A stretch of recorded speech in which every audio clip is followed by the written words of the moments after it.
when you do blind smoking, when you basically remove the THC, just have people smoke it, usually the intensity of the high does not correlate with the percentage of THC actually on the bud. This is The Dime. Dive into the cannabis and hemp industry through trends, insights, predictions, and tangents.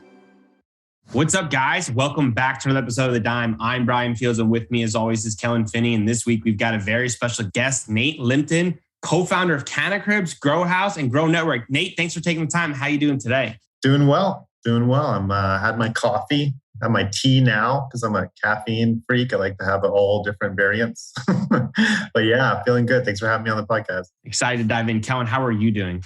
I'm doing well. Back home finally after a lot of travel, and I'm super excited to talk to Nate and big fan of what he does out there. Brian, how are you? I'm doing well, and I appreciate you asking, Kellen, and not giving us a weather update for what we're doing. I'm working on getting better. Nate, for also, the record, yes. Nate, I will ask, Nate, your location for the record. For the record, I am in Tucson, Arizona, near the Swan and River area, for those who know Tucson, kind of near the base of the mountains. So we will check off the West Coast. The West Coast, yes. Another one for the West Coast. So I'm excited to kind of dive in. Nate, for our listeners, can you give a little background about you and how you kind of got into the cannabis space?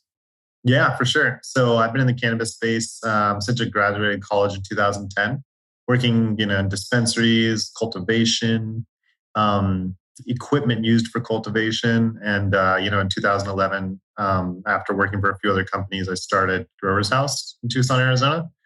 Equipment supply company for hobbyists and commercial growers. And then, in the years that followed, we launched other companies associated and affiliated companies like Growers Network. That's growersnetwork.org. It's a forum and a website to learn cultivation knowledge, as well as communicate with other growers. And then we launched the Cannabis YouTube series, which is kind of like what we call a docu-series. We call it edutainment. Educational and entertaining, where we do kind of like a walkthrough of commercial growing operations that are growing some of the best cannabis in the country, and we try and show how they do it. Like, what are their processes and methodologies? What products are they using?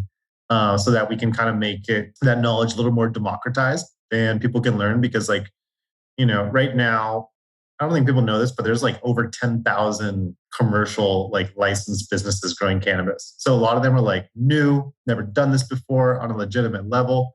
Some of them are families who are oh yeah, I used to have a convenience store. Now screw it, I'm going to go try a hand at cannabis. And there's a lot of information that people want to absorb. And I think we're providing kind of what I think of as Discovery Channel's How It's Made episode, but on how to grow cannabis as a profession, as a business. I'm really glad you shared that. I'm excited to kind of dive into that because I think what your team's doing there is really not recognized for how much value it's doing, because across the series is just jam-packed with information. So I want to stay back when you first got started in the space.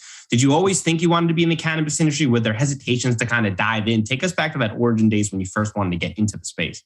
Yeah, I think when I was in college, I was always, the best way I can put it is I was very drug friendly. Maybe is a good way to put it. That's a good way to put it. And I don't know. I didn't think of it as a career, though. I just thought of it as a lifestyle, right? And I was oh yeah, I'm going to get into one of those careers that everyone tells you about when you're 13. You're a lawyer, doctor, or something. I was I kind of took a lean towards doing mathy things. I love spreadsheets and, I love calculations and figuring things out. So I ended up kind of going the economics/finance direction. And did an internship at Morgan Stanley. And I was bro, I hate this. I absolutely hate it. And then I was okay, I obviously don't like this kind of bureaucratic hierarchical structure. I want it to be a lot more free flowing. I probably need to work in an industry that's not as mature. And maybe I even have to work for myself eventually. So what's that process going to look like? Obviously, I should work for other people and, get kind of bust my chops a little bit. So that's what I did. And I was the cannabis industry is probably the most interesting one because, I think I've heard a lot of people tell me, whether it was professors or mentors or family members that I respected, they're yeah, it's important, maybe how much effort you put into things and maybe how lucky you are and how smart you are, all these things. But, what really kind of matters too is making sure that you're riding a wave that's cresting.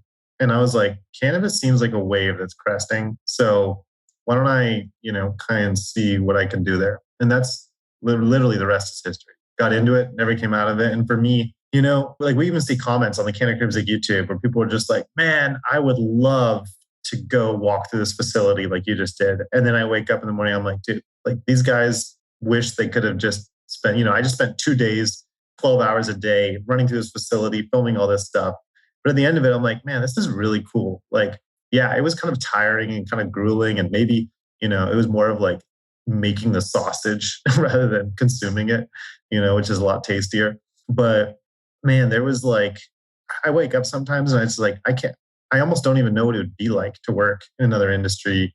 And I don't think I care to find out too much right now. I'm in too deep and I'm staying here, That's kind of how I feel about the cannabis industry. When you were first walking through these facilities and getting going, what was the biggest thing that kind of shocked you from like an old school kind of closet grow where you're just supporting you and your friends versus a commercial operation that's licensed, that's trying to support an entire state's market?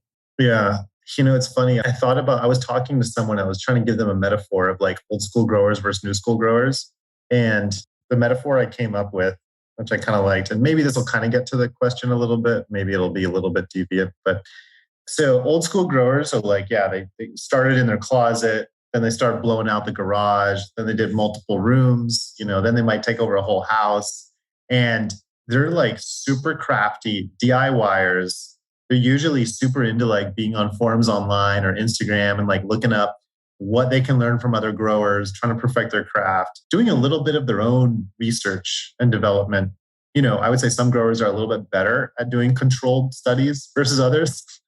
It's like change one variable, keep everything else the same, grow, see how it turns out. Some are like change 10 variables at once and then pick the one that you like most. That's not the way to go. But then you have the other side, which I would say is like, let's just call it traditional ag. Think in your head like the guy who has been growing row crops of corn for 3 generations or something like that. And the weird thing that's happening right now is like we're seeing this convergence of the two, where like you have the old school growers growing in a really big setting and learning some of the commercial ag techniques. But then you have the commercial ag people coming in and, saying like, oh yeah, it's just a plant, I can grow this plant and we're going to grow it the same way I always have.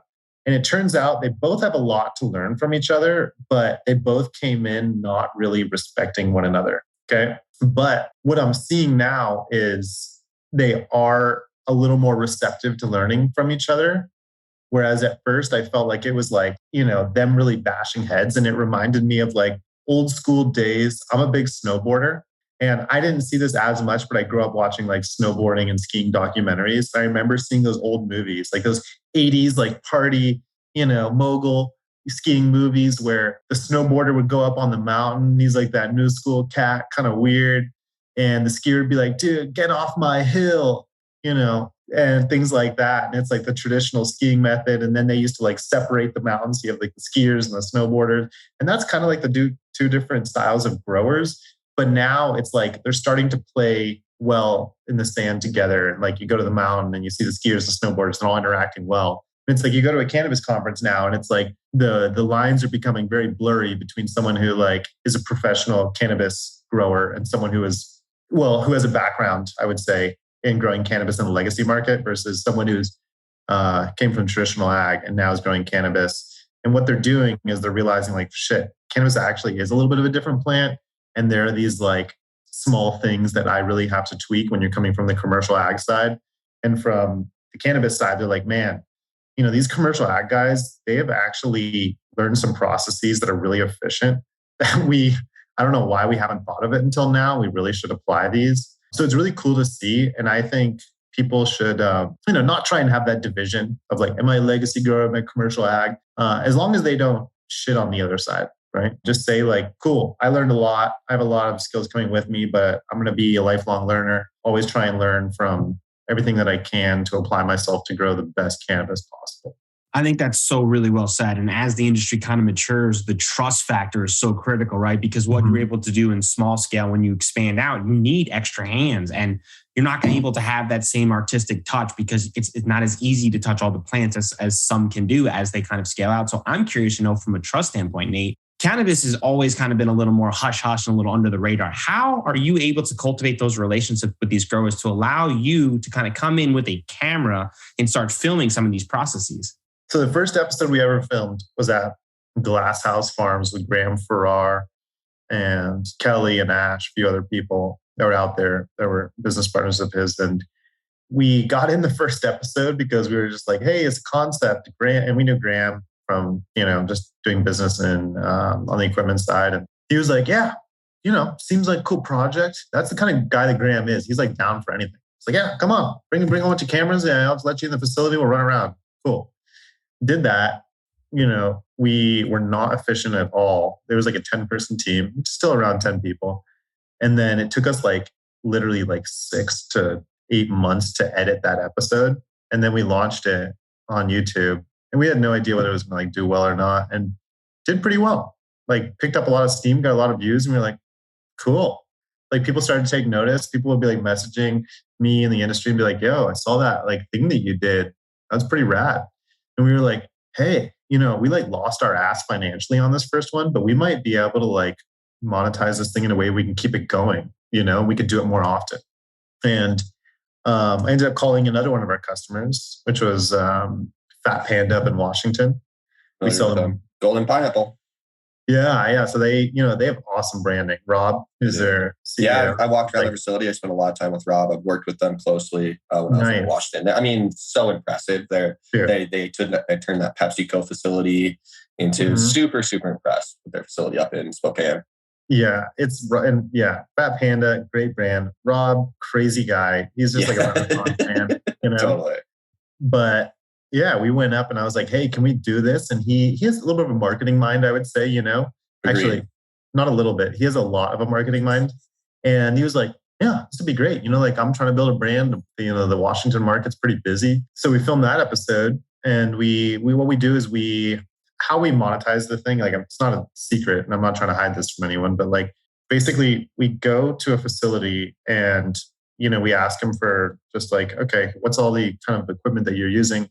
Cool. And we touch base with those equipment providers, and we say hey, we're going to go film an episode here. If you help us fund the episode and pay for production, we'll, give you a little more time on camera. We'd love to help get a testimonial from the farm of how they like using your product. And that's how it works. And that's what helps pay for production. So we did it. And then that episode, we didn't lose money. We were like, holy shit. Okay, we can keep this thing going, And I think now we're at episode 40 or something like that. I don't even know how many episodes we've done, but we had to get a second host because I don't actually have the bandwidth to host all the episodes. And we have Autumn from Cultivo. She's a really awesome host and a really great cannabis grower. But, my day job is running this business. We got 70 plus people. Mainly we help equip facilities and consult. So that's kind of the day job. Doing the Cannabis thing is more on the weekends, every 3 months, fly out, film a few episodes, then come back to life and reality. How long are the recordings? Because you cut up a 45 well put together documentary. So my assumption there has to be a ton of extra footage that has to get sliced down in there. So how long is the total recording? And how long does it take from when let's say you show up on a Wednesday, do you record 3 straight days? How does that work? I mean, we have so many terabytes of footage. It's wild how much we film. Each episode can be over a terabyte worth of just photos and video. So there's quite a bit. But, we have to plan it with the farm, orchestrate it. They have to be ready. Our team has to be ready. All everyone to fly out, converge. So it's 3 months planning ahead of time, sometimes even more, 4 months before we even get there. And we fly out there. It's usually, we have maybe a dinner with the farm the night before, just hey, let's break bread, meet everyone. Let me hear about your story a little bit so we can kind of think about what direction the episode will go in. And then it's usually 2 full days, 12-hour days of filming. And then we fly out. And then it probably takes another 30 days to edit the episode-ish now. It used to take a lot longer, but we've gotten a little bit of a process. And then, you'll see it go live. I mean, I saw one of your episodes with Jungle Boys, and I was just fascinated with the type of questions you're asking about, how many people have been in this room? And he looked at you and he was like, maybe 5, including you. And it's just wild to think that they opened up their doors to allow you to come in and ask the type of questions you did, which were exceptional because, I mean, you can't find that information elsewhere on the internet. So Was that experience different than the others? I mean, that had to have blown you away when he only said 5 people. Yeah, it is. And it's, both at the Jungle Boys facility and a few other facilities, they've said like, yeah, you're the first crew that we've ever allowed in here. And we try and, respect that quite a bit. Because when you go into a cannabis operation, look, there's a risk of letting a camera crew in because, what you're scared of is, will these people mess up, our workflow or our processes, or even worst case, are they not going to respect our SOPs of cleanliness and bring something in that could damage our crop? And, we never want that to happen because it would, really tarnish our reputation. I mean, it'd be bad for the farm. It would be a lose, lose, lose, like no one would be happy. So the people on the crew, a lot of them are cannabis growers themselves. We're very, very adamant that when we go in, we're like twice as clean as everyone else in the facility. We've even, people don't see this, but we have like isopropyl alcohol, like our equipment, before going in and, wear lab coats. And we just try and make sure that we're really kind of responsible and respectful of the facility when we go into it. But it is cool that they let us in and do that. And, what some farms have said is, which we didn't intend, but it makes a lot of sense. They're like, we have to give tours all the time, whether it's investors or you got to bring a bank through, or I don't know, it's all these people that want to come through. And they're like, after we filmed an episode, we don't let them come through. We just send them the episode. And so by letting us come in once with 10 people for 2 days, they can prevent like hundreds of people touring their facility. And I was like, oh shit, that's right. So now I tell farms that and they're like, oh yeah, that does make sense. Yeah, come on down.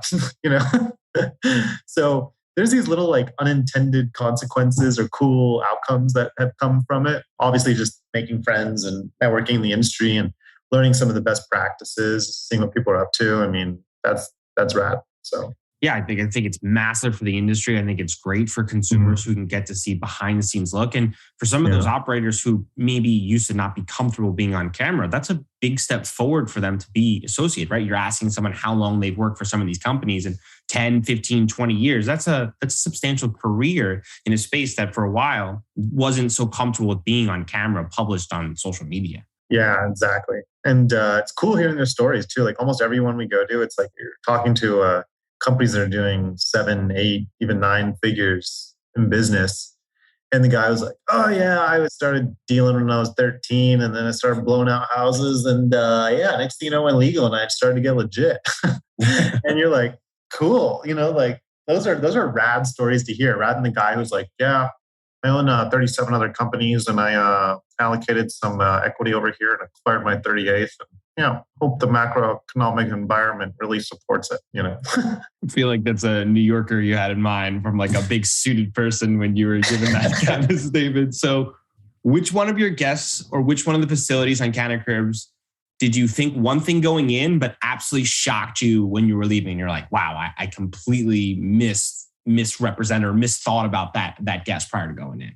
Wow, dude, so many of them. What I might do is speak to some of the most recent ones we just filmed. I just got back from filming Cannabiotics in Los Angeles and then Glasshouse Brands, which is like Carpinteria/Santa Barbara area. And for those of you who don't know, the Glasshouse Brands, they were also our first episode ever. So us going back and filming them now, they're the first episode we've ever filmed where it's like a follow-up, like 5 years later. And it's like, cool, they had like 150 or 300,000 square feet. Their facility now is insane. Yeah. Since then, this 5.5 million square foot tomato greenhouse became available on the market. And he was like, Graham was like, and Kelly were like, yeah, well, we can't afford it, but I guess if we go public, we could raise enough money and buy it, and that's what they did. Like, that's the kind of craziness these guys are. But the cool thing is Graham is also like one of those guys that I told you who's like grew up in Santa Barbara, surfer guy, growing in like property that he shouldn't have, taking maybe some water that he shouldn't have or something like that. And now he's running like one of the biggest cannabis companies in the US. And like, I think there are a lot of people who like look at that and they're like, oh, public cannabis company, dude, screw that. That's against like the ethos of what's happening. And I think to myself, I'm like, cool, well, you can either have like Philip Morris running that facility or you could have someone like Graham. So pick your poison. And I'd way rather have someone like Graham. Like, that guy is cool as shit. So As things happen in the industry, you can't please everyone. It's going to be a lot of haters. I would just say, think twice before, you just immediately blurt out that like people doing cannabis on a large scale is a bad thing 100% of the time. It can be a bad thing. I'm not going to say it's not, but not 100% of the time. So let me, oh yeah, sorry. I was circling around. I'm going to answer part of that question really fast because I realized, I just start speaking and I just go off, right? Like you say go into first gear, I'm like in sixth, But on the cannabiotic side, what I didn't know is that they have like the number one selling flower strain in all of California called cereal milk, I believe it was. And I was like, dude, these guys came out of nowhere. And they do all their own research and development at their facility, crossbreeding strains, pollination, like phenotyping, tissue culture, tons of cool shit. I had no idea about that going into it. I think those guys are creative. Like I was speaking to the owner and he was like, I was like, you ever sell like your genetics? He's like, no, I've had people offer me like 50 grand for like one clone before and he's turned it down. I was like, damn, mad respect, And then when it came to glasshouse brands and gram for R and things like that, I guess one of the weird things is like, I heard that, well, let's think of the cannabiotics one. When it comes to the glasshouse one, I kind of knew what I was jumping into because I've known Graham for some time and I knew what he was up to. So that one, I think I understood what was going on. But if I think of some other cool ones throughout this episode, I'll interject. So you went to Glasshouse 5 years ago and now you went back for a follow-up episode. Has there been any like specific technology, especially because you're on the supply side as well? Is there any specific technology now that like Glasshouse integrated into their operation that wasn't there 5 years ago that's been kind of a game changer for them? Or is it just kind of getting more commercial ag stuff in these facilities? Yeah, there are things that have changed over the last 5 years. And the weird thing about cannabis is like the technological innovation for cultivating on the cannabis side is it's crazy. It's going at such a fast rate. It's so much faster than like any other agricultural sector. Like there's not enough money in lettuce for someone to invest, $500 million into R&D. Right? It's just, we peaked. We peaked on the lettuce train. But, there's so much cool stuff. Like it's just that the crop is so valuable, people will spend money to optimize it, right? Once the price per pound of cannabis is $100, there's probably going to be less innovation. But until then, a lot of people will be funneling their profits into R&D and optimization. One of the biggest ones is definitely LEDs. Like 5 years ago, everyone was shitting on LEDs. They're like, these are crap, never use LED. And now it's like, basically, if you're not using LEDs, it's probably because of a cash constraint, cash flow purposes. But other than that, it's like almost unilaterally understood that it's just like, yeah, you use LEDs for production. They're going to be more efficient, give you a better product. So Glasshouse is using LEDs where they really weren't before. It was more of just growing with the sun, maybe some HPS or HIDs. I will also say people have gotten a lot better on the cannabis side of using less pesticides and herbicides and insecticides and trying to optimize basically like root zone health, use beneficial insects. Some of the things more of that I think is adopted from the commercial ag side. Whereas back in the day with cannabis, they were just like, see a bug, nuke the room, Everything in Eagle 20.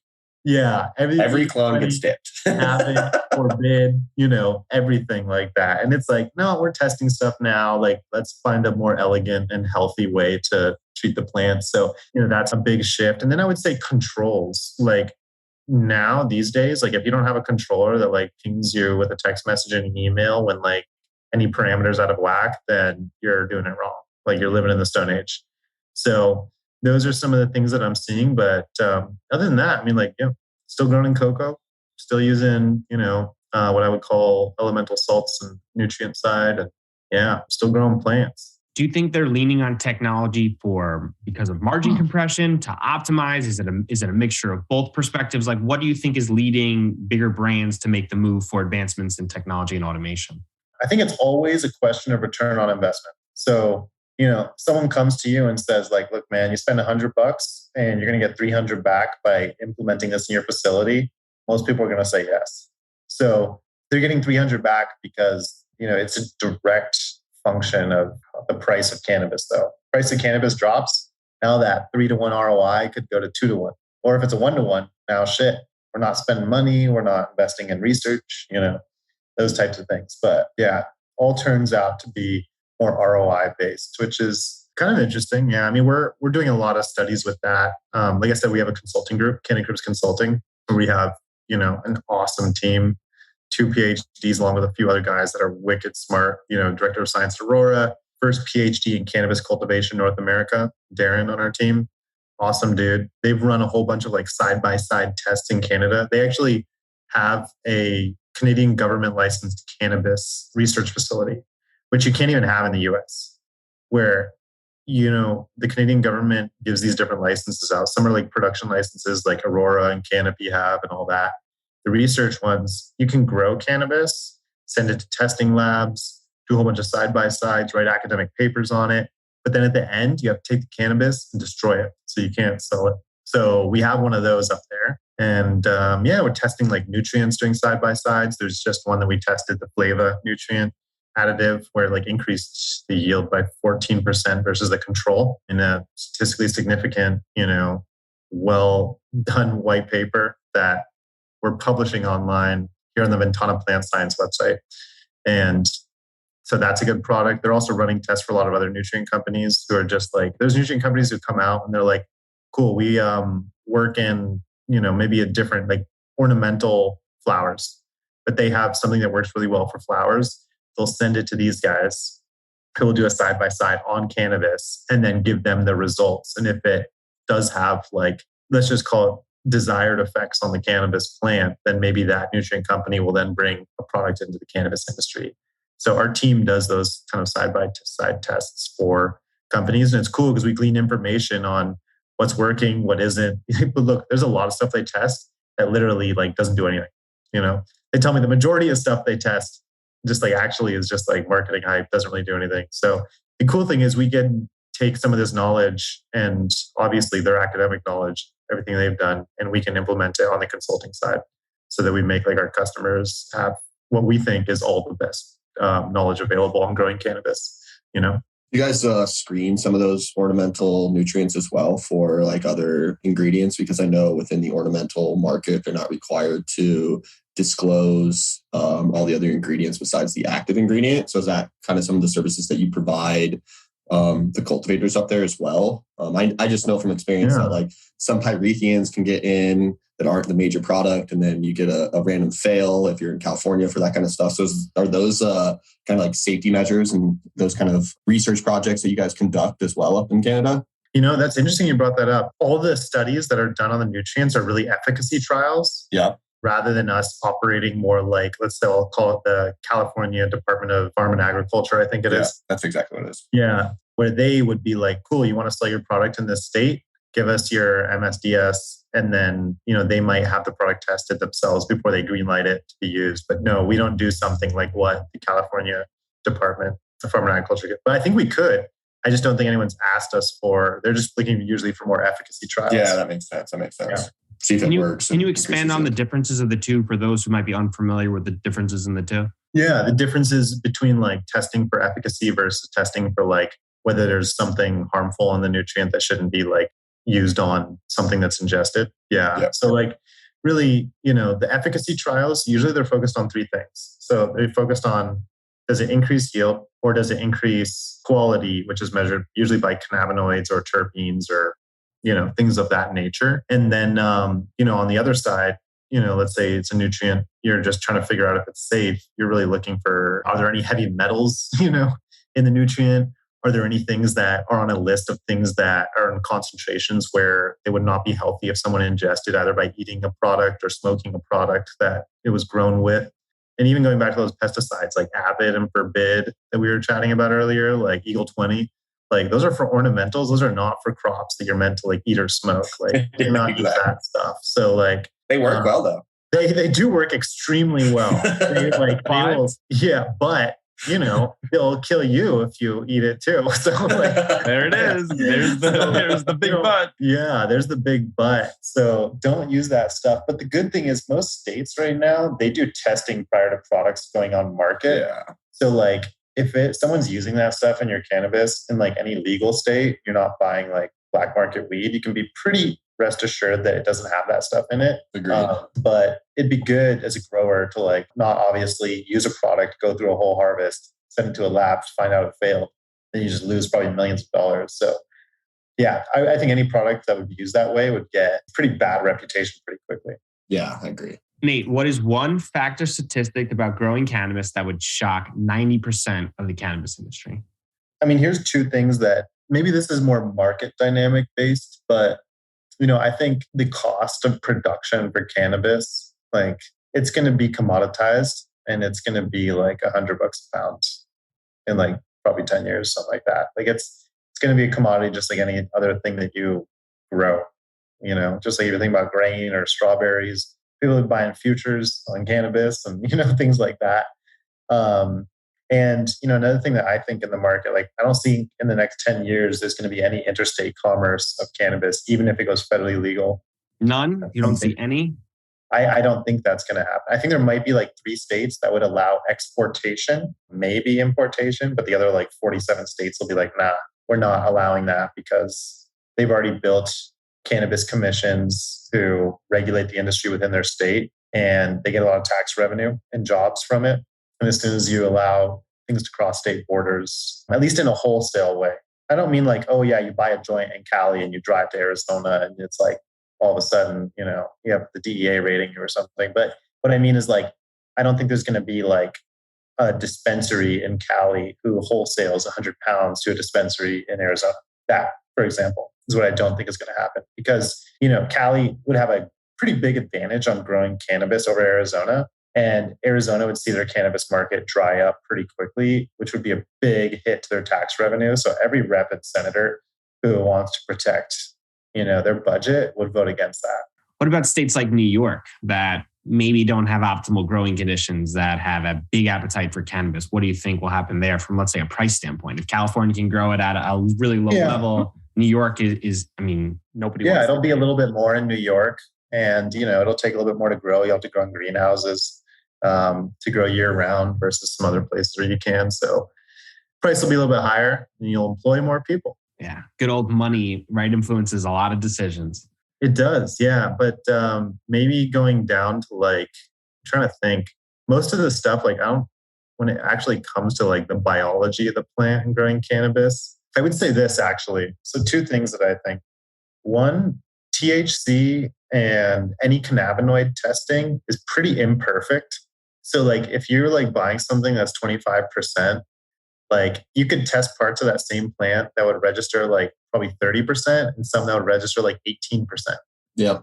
And, I don't think people understand the variability of THC testing. And also when you do blind smoking, when you basically remove the THC, just have people smoke it, usually the intensity of the high does not correlate with the percentage of THC actually on the bud. So I think, people need something to like figure out what the quality is. And like THC is kind of like the only objective indicator out there. So people got to use it. So like, I don't blame people for using it, but I would say, don't think that it's like, the North Star that's going to guide you, to where you want to go necessarily. So relax a little bit on that. I'd say just smoke something, see how it works in your body. Try and remember that strain if it does. What's your thoughts on the Indica versus Sativa conversation that's currently happening? Is that good for the industry? Is that bad for the industry? Is it good for consumers? What do you feel about that? I think humans naturally just love to categorize and organize things. It's just so much cleaner. Yeah, so much cleaner for your head. I love to organize things and categorize and put them in buckets. But yeah, it seems like those buckets are a little bit more artificial right now than maybe useful, is what I would say. So it just comes back to like your mileage may vary. Like it's even funny, like people, I have a fiance, right? And when I was growing up, I could be like, yeah, and this is not true, but just hypothetically, I'm into blondes. And then you like meet a brunette. She's awesome. Oh, well, shit. I guess I'm into brunettes. Like turns out you like women, right? Like you like women. That is the category. Yeah, but it's like so. You like weed. You like smoke this Blue Dream that was like 30%. You're like, I'm gonna love that shit. And then you smoke it, and it's all right. But then you smoke this Granddaddy Perp that was like 14%. You're like, shit, dude. I love Granddaddy Perp. It's 14%, and I really thought I was gonna love this banger over here, but that's not the case. It's like. you kind of have to just like experience it. And since everybody's biology is so different, it's like, man, just take those categories, throw them out the window and realize we don't fucking know anything. You know? I agree. What is your favorite strain? Ooh, Dreamwalker. So that's the best one that I just had the most pleasant, and it's like so hard to find. These days there's so many strains. It's like if you smoke something once, like even just finding it again could be a mission, you know? Yeah. But I had this in Cali, like, probably like around 5 years ago. And it was just like, literally, I smoked it and I just like felt like I was like meditating for like 3 hours, you know? Like, but like if you meditate in that like part where you're like, okay, I'm in it, you know? Like I'm in the zone right now. Like I just felt like that for like 3 hours. I was like, oh, this is dope, you know? So I like that one, but I also more of like I'm more of like a nighttime smoker. So I more smoke, kind of like when the 7 to 8 p.m. kind of rolls around. And that's usually when I do it. I'm usually not too good at being like productive and smoking or like daytime going out with the friends and smoking as much.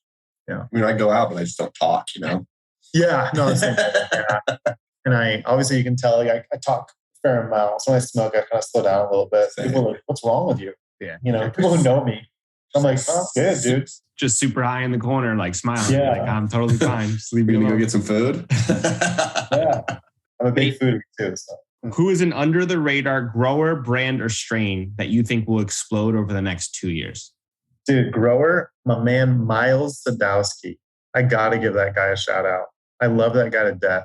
He's a grower out here in Tucson, Arizona, grows for Earth's Healing. I don't know his Instagram handle is like Miles for Grow or something. I'm going to give him a good shout out. I'll find him while we're chatting. But that guy, literally, he started Legacy Dude, like, blown out shit. Next thing you know, get thrown into the fire, just like running a small facility out here in Arizona, self-taught, like everything, wicked smart. And now he just built out like 140,000 square foot, like greenhouse on top of the indoor they're growing out here. And he just like everything he reads, he just absorbs, and you just have a conversation with him. He's so casual. He's like my age.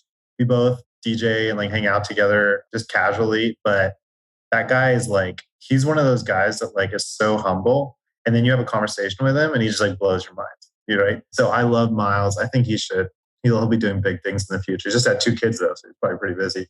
And then Cannabis brand that I think is going to blow up. Who's doing something? Well, this isn't a brand in particular, but this is more of a trend that I'm going to put out there. And some brands are jumping on this trend. But like, for example, have you guys ever tried any of like the kind of water soluble nano emulsified edibles?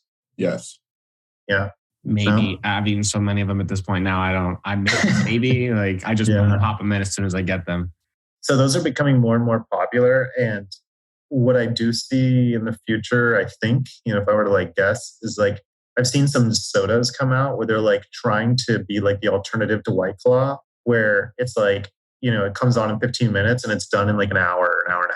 So it's like you can take an edible and you're not high for like 8 hours, and like they have those on the edible side. I think they're going to have them in like nasal sprays. They'll have them in drinks, and it's going to change the game on edibles. And edibles are so much more discreet than smoking that I think that is going to be a huge trend. And I see some brands jumping on getting those products kind of first to market in some states.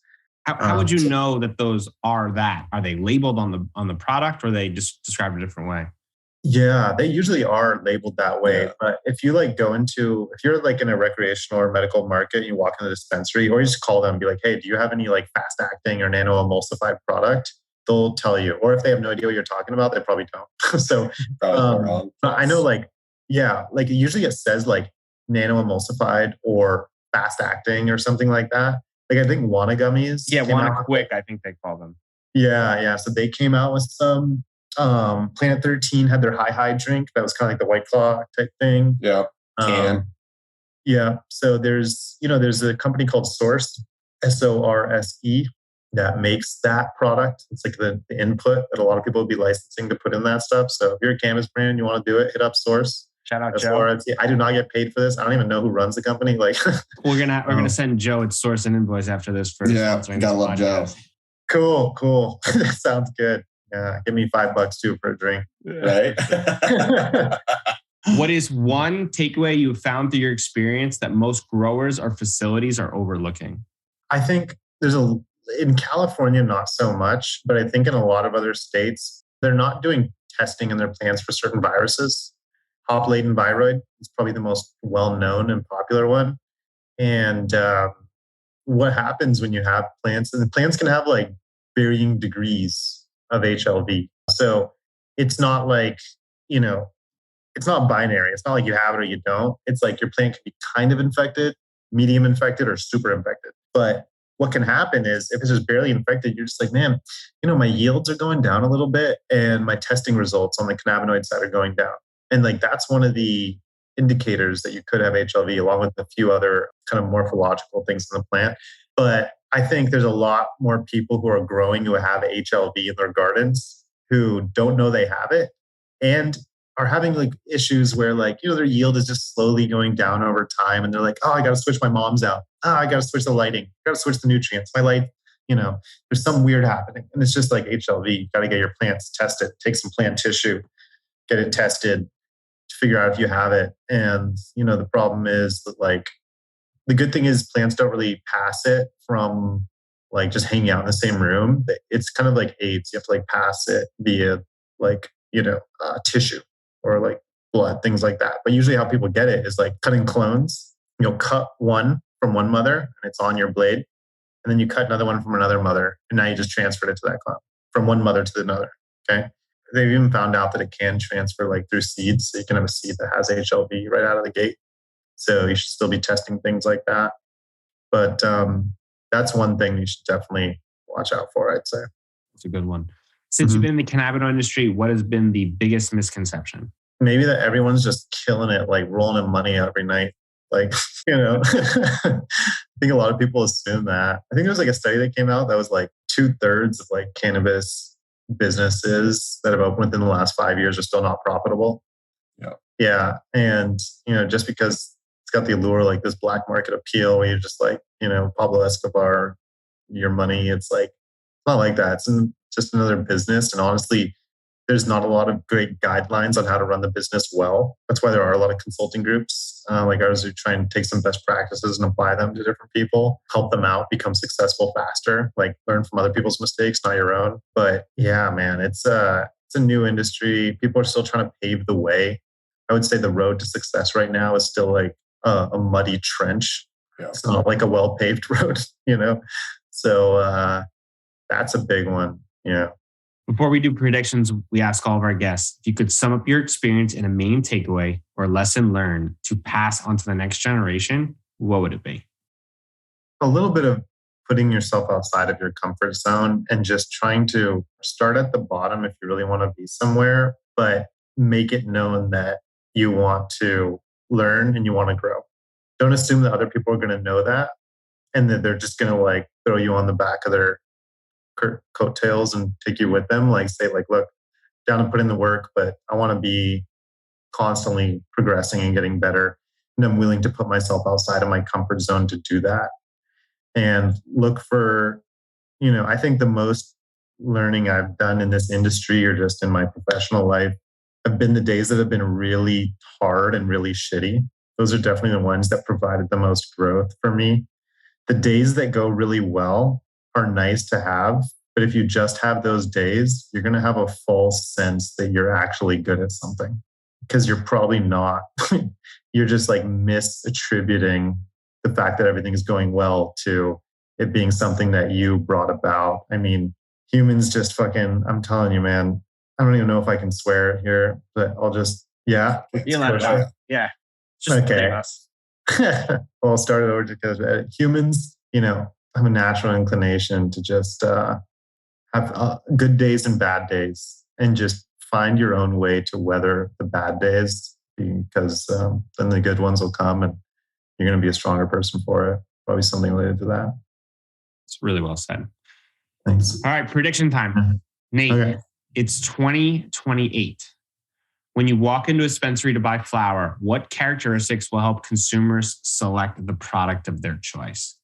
Interesting. I like this question, man. This is good. You guys have come up with some good questions. Okay. I think what would be really cool is to figure out some type of like cannabis genetics. If we can really attribute them to like where in the world we think that we first had a record of that product being grown. It'd be really cool to like look at the genetic material. Like I'm assuming the genetic testing is going to become way cheaper 6 years from now. But, you'd be able to tell like, oh man, this is like from the Middle East. This is some like Afghani stuff. And, maybe we come up with a better way to like isolate more cannabinoids, and the artificial intelligence ends up figuring out the interaction of some of these cannabinoids and terpenes a little bit better. And by figuring out those interactions maybe it's funny, we might come up with new buckets to put things in.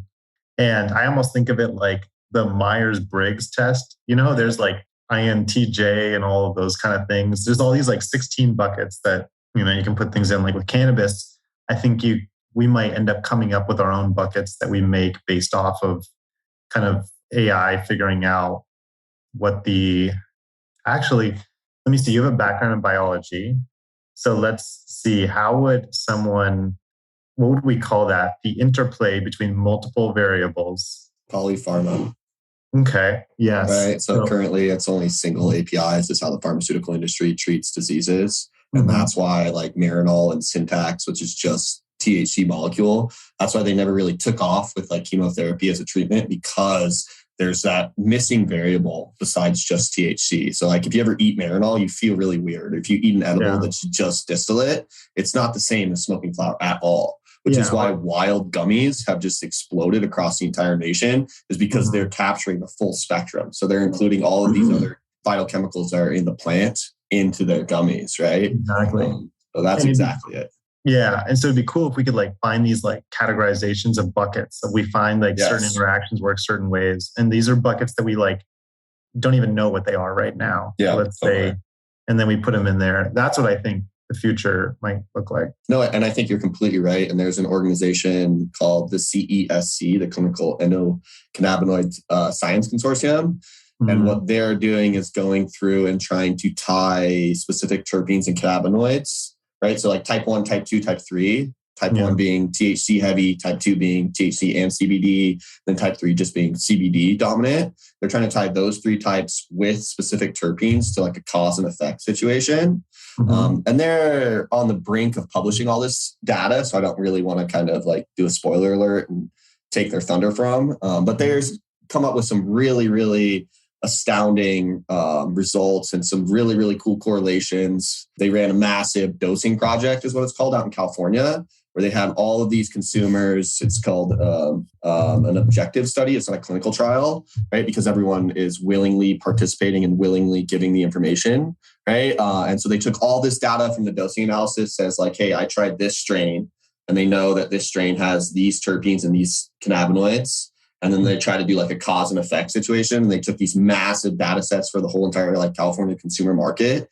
And then they tried to correlate it to like cause and effect. And they came up with some really cool correlations. But I think they're kind of in the last stages of publishing that information. So I don't want to kind of like disclose anything that is about to be published by them. So, but they're really working on it, and you literally hit the nail right on the head. And I believe that that's exactly how consumers will make those decisions in 6 years. And I think that the Indica Sativa hybrid thing is great, but I think that what this will do is kind of come in on the backside and provide that robust scientific foundation. Because right now it's just really tough to know, okay, Blue Dream should be an indica, but was that Blue Dream's lineage perfect, right? Is it the true lineage that everyone says? Or was one grower somewhere in the middle there being like, Blue Dream's crushing it this year, I'm just going to call this Blue Dream, no one's going to know, right? Yeah. And so it's like tough to say if that's truly like a concrete foundation within the strain naming protocol. And I think that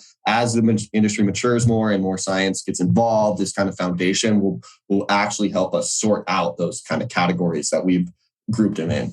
Exactamundo. I mean, that study sounds super interesting. I got to get my hands on that. So I'll connect you to Dr. John Abrams and John Talleyrand. They're running, it's an MD and a PhD immunologist, and they have a whole group of people. Love to connect you. You can chat with them, and it's super, super smart people doing really, really robust scientific research on this stuff. So they're also going to publish some studies in our cannabinoid playbook. So you can definitely see that because it'll be in the playbook for the next 6 months. So we'll definitely have some of that research coming out. And Kellen didn't tease it correctly. He teased it, but he didn't give all the information on where to find the information. Yeah, but that's why you're here. I didn't want to take you as thunder, Brian. Cannabinoid Playbook.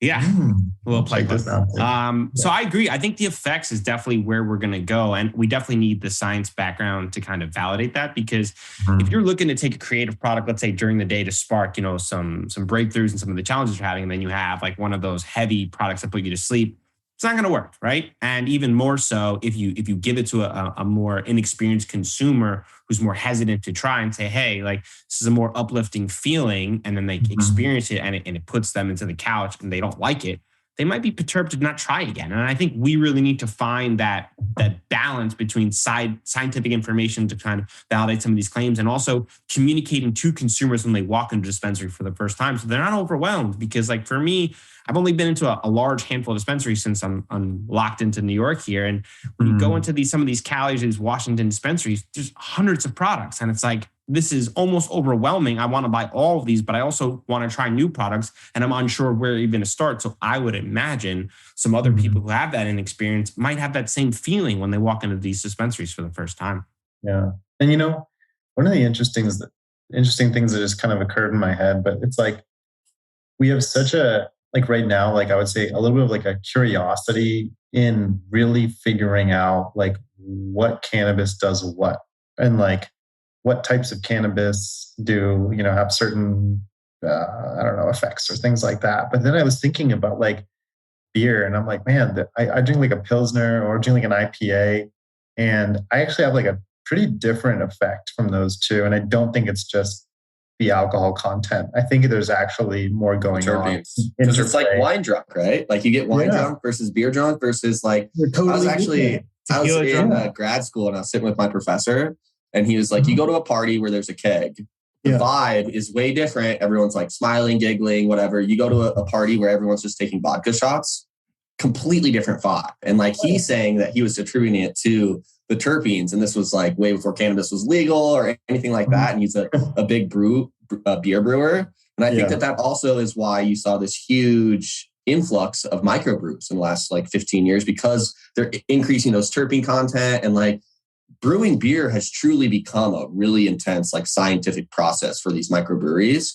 You go to like Odell's or some of these big breweries here in Colorado, up in Fort Collins, and they literally have like organic molecules drawn all over the entire whiteboards, and they're all like trying to figure out what hops have what chemicals in them to try to get the beer and the flavors. So I think, it's exactly it, right? I think it's the terpenes, because wine drunk is very different than beer drunk. Or vodka drunk. Yeah, there's definitely some cultural things. I think there's, cultural things with like the people who take the vodka shots versus the people that drink the beer versus the people that drink the wine.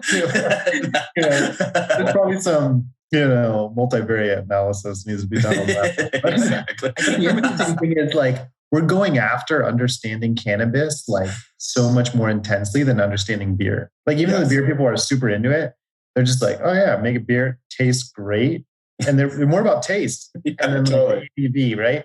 But it's like, they've kind of stopped. They're just like, now we're just going after different flavor profiles, but they're not saying like, oh yeah, this beer is going to make you, it's an aphrodisiac for you or something. Or this one is going to make you, I don't know, give more energy or something like that. They're not like categorizing or marketing beers that way, which is interesting. It's just more of like a little bit of a realization, but I don't think there's much to it. Yeah. It's also challenging for consumers too, right? We're asking them to make decisions based on like form factors, and then the Indica Sativa is a common one. And then we're asking them to decide on like strain names. Then we're asking them to decide on cannabinoid content. And now we're introducing terpenes to them. And plus, as we talked about before, the combination of those variables influences outcomes completely different. So we're kind of making it a little more challenging for the consumer than we should. But there's also this balance of like the science needs to catch up. We also have the consumer needs to catch up. So we got a lot of variables that we got to work through in the next 5 to 6 years. Once you start doing something, this maybe goes into cultural practice too, but there's a little bit of stickiness to it that's hard for you to like change everyone over to a new mode of thought. Like every dispensary in California can't just like say, oh yeah, we're getting rid of Indica and Sativa today, and then we're done with it, because it doesn't really mean anything. like people still want to shop that way, even if they know that it's probably wrong. Yes. Like you can't like just take it away. It's like, it's going to take years of trying to come up with some alternative to give these people before they can move off of it. So like this stuff is going to, the change, there's cool things that are happening, but the societal change will be a little bit like, yeah, it's not a light switch. No, your consumers are always right. So if they walk in, they're asking, I'm looking for Indica or Sativa, how can you be that establishment that's like, you know what? We don't have that here. We don't abide by those principles. Those are the wrong buckets. Sorry. Like, sorry. We don't call things Indica anymore. They're going to be like, am I in the right store? Yeah. Cool. So Nate, for our listeners, they want to get in touch. They want to learn more and they want to watch Canna Cribs. Where can they find you? Yeah. So the YouTube channel is actually called Growers Network. The series is Canna Cribs on the YouTube channel Growers Network. Growershouse.com is the e-commerce site where we sell everything you need to grow cannabis, nutrients, lighting, like 16,000 products, whether you're a hobbyist or commercial grower. Growersnetwork.org is the forum, stuff like that. And they all have their social media channels and stuff like that. And then I have my own Instagram, nate.j.lipton. If you want to hit me up, I respond to DMs like 90% of the time, I'd say. I'm not perfect, but I try. Cool. We'll link all those up in the show notes. Thanks for taking the time. Yeah, appreciate it, guys.